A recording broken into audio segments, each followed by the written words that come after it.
joined today with Jon B. Hey, hello. Okay, so we're just going to get straight into it. Where have you been? Where have I been? Yeah, man. I've been out there doing my thing, man, you know, all around the world doing my thing, but at the same time, working on the 7th album. Some of y'all don't know about the 6th that I had out in the States because I haven't released it yet in Europe, but we're working on getting that out as soon as possible. The album's called Helpless Romantic.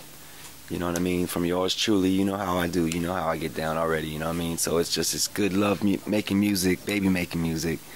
I mean, you know, I'm just trying to really keep it consistent. I don't feel like I have to hit an album or have a hit every single year, you know what I mean? I feel like it's nice to take a minute away, kind of watch things happen. And at the same time, I'm writing during that whole process, you know what I mean? During that whole time, that's when the writing really goes down. And I'm blessed to say on this new album, I'm working with DJ Quick, Battle Cat, you know, Timberland's on this album. Got a bunch of different people I'm getting ready to work with now too, as far as duets, Faith Evans, and man, I'm looking forward to a lot of the younger kids now really embracing the music too. You know, I'm 35 this year. I've been doing it 15 years now. You know, it just feels like real music will prevail. You know what I mean? So that's where I've been. So you've been away for a little while. You've obviously seen how the industry has changed. What do you make of what you've seen in the music game, how it's developed in the last 10 to 15 years? It's gotten really, really beat driven, you know what I mean? It's always been R&B over the last 10 years. It's always been really beat driven, but I think right now more than ever you hear that, you know what I mean? It's little simple things, man. It just catches the ear right now, and I think really the youth is really into beats, and so that's why you hear so much of this new production coming up. It's coming from these kids in the street with the beatboxes, you know, or they get a little Fruity Loops on their program or whatever, or Logic or whatever. Get it cracking, man, get it going, you know. So I think that's really encouraging to me, because knowing that there's just so much more accessibility. The music is accessible to us now, whereas back in the day, equipment cost so much. You know, that's why you only had so many people with studios or, you know, equipment that couldn't really make music. It wasn't accessible back in the day. The internet has opened up the game as far as anyone can be an artist now, you know, and put your album out and get exposure. Anybody can put their video on YouTube. So it really is leveled the playing field for everyone. So I think that's the way the game has changed. But in terms of creatively, it just gets better with time, man. You know, but we can't forget about the foundation of R&B, like the using of the use of real instruments, you know. Like I play keys, you know, and I play my chords, I play my bass lines, and I program my drums, or I play my drums. You know, it's not like I have somebody come in and do it for me. So I encourage a lot of people, a lot of artists, try to make your beats, try to write your material. The more of us that are out there, just the more that we can continue to just keep the foundation alive, and the music doesn't get diluted at all. You know, because we'll go through our little phases in R&B where everybody just likes the real simple, hooky, you know, party music, and then someone like Maxwell will come along and change the game up, or Sade, you know what I mean, or certain artists that just, Erykah Badu, you know, just will really change the game. Everyone we know is going to listen to that record, you know, so. Who are the kind of artists that you would say, modern day artists, that you rate at the moment, who you think are up there? I really respect anyone who's writing, producing their own material, so I have to put those people up in the forefront first. I mean, Alicia Keys always has been doing her thing, but I mean, like, to big up some of the newer artists that have come out, like Ryan Leslie is another person in the game, you know what I mean? He's definitely keeping it fresh, keeping it new.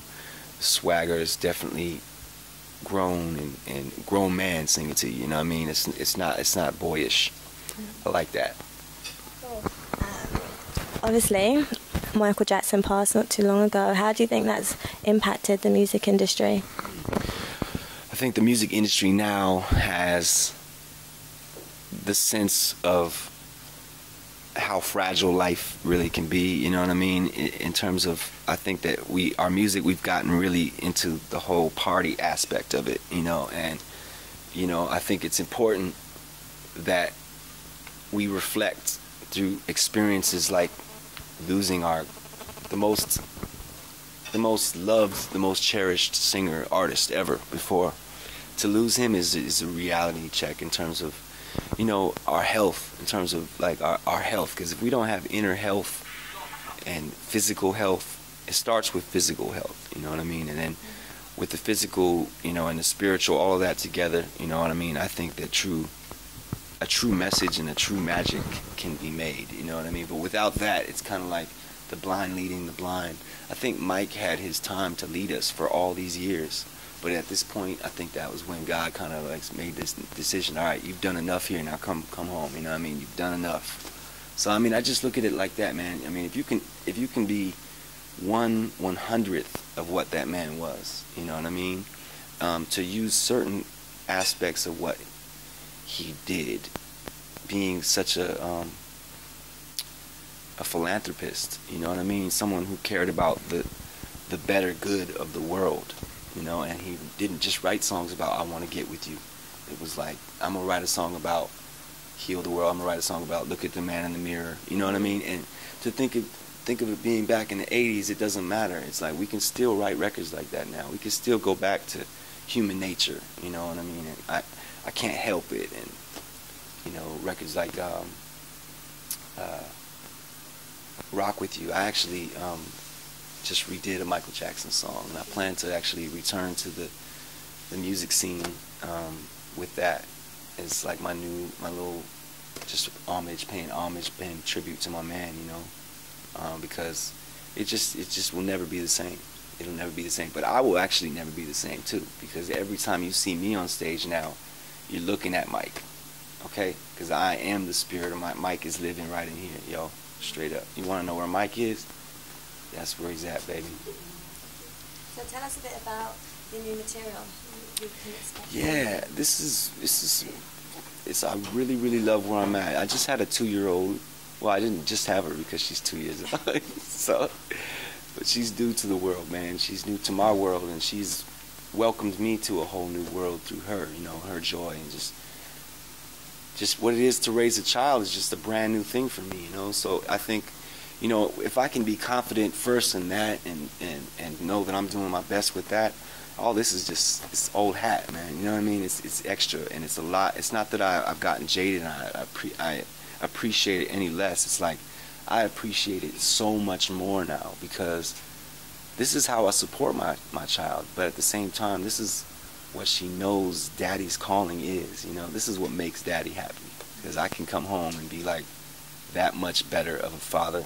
So I mean, not to get away from your question, but really that kind of like sums up the whole thing. Being a father and all that is kind of like the morale and the vibe behind, the love behind the album. You know, I'm married. My wife and I, we try to live a life that's kind of secluded from the world somewhat. We're not a celebrity couple. You don't see us out on the red carpets telling everybody we're a couple. You know, it's not like that. We're much more of a romantic type of a situation, where it's like, you know, we like to go places and have a nice fly dinner where the walls look a certain way, you know what I mean? Or there might be some fly trees, or by the ocean or mountains or something, you know what I mean? Aesthetics is very important to me. Being an artist, it's all about what you surround yourself with and what type of environment you hang out with. Because if you just hang out in the same places all the time, then what does that really do for your creativity, you know? So traveling and all that, getting out, talking, having conversation with my wife is really what my motto is of life. So that's why I named my album Helpless Romantic, because I just can't help but be the way that I am, you know. I love my life, man, you know. And I think other people, when they hear this album, it's gonna generate that feeling for them, you know. It's just a good feeling record, man. So I mean, I kind of paused there. I was like, it's like, That's amazing. go get it though, for real. Excuse me, love, can I come dance with you?